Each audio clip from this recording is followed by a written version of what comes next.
Let's discuss the fugitive slave law, or laws. But to discuss the laws, we need to retrace our steps and discuss Article 4, Section 2, Clause 3 of the Constitution. I know, you're a little confused because slaves and slavery, well, they're not mentioned in the Constitution. But remember, we talked about how the Constitution protected the institution of slavery. And we discussed the amendments, right? It's in our Black History playlist. Okay. Now, for some backstory, enslaved people ran away to free states, and once there, they were considered free. Okay. Before the American Revolution, there were no laws requiring states to return fugitive slaves who had fled to their territory. During and after the American Revolutionary War, under the Articles of Confederation, there was no way to compel free states to capture fugitive slaves from other states and return them to their former masters. Well, not surprisingly, at the Constitutional Convention in 1787, many slavery issues were debated, and slavery was a major impediment to the passage of the new Constitution.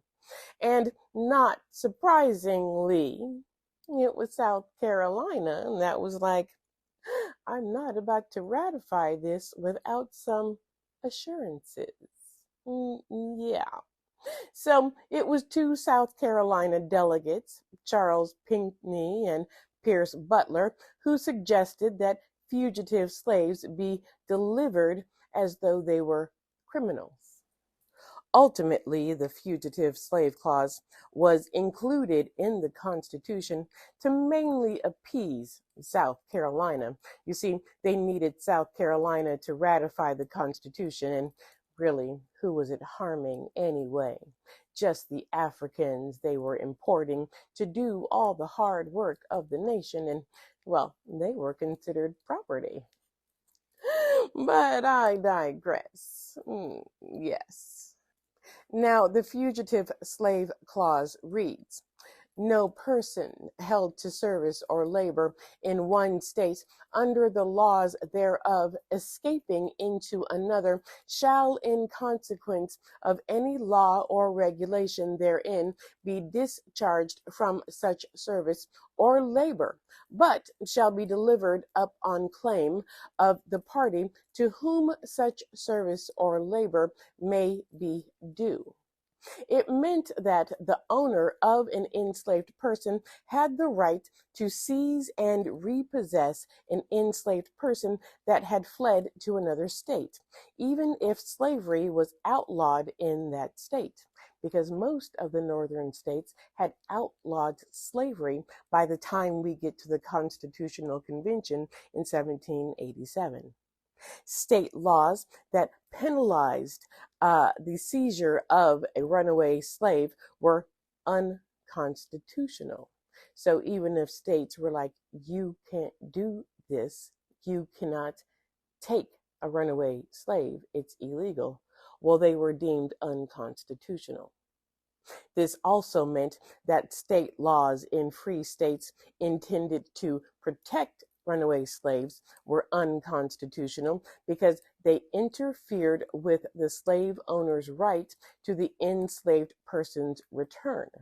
And those who protected runaway slaves were considered criminals.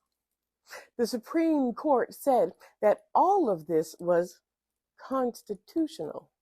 Not only that, but they said that states could not legislate against the fugitive slave laws. They couldn't pass any legislation against the fugitive slave clause. What they could do was pass laws adding penalties for harboring an escaped slave because it did not conflict with the clause. Fun fact. In 1864, during the Civil War, an effort to repeal this clause of the Constitution failed. Fun fact number 2, Unlike the U.S. Constitution, the Constitution of the Confederate States mentioned slavery by name and specified African Americans as the subject. It contained a much more rigid form of the Fugitive Slave Clause.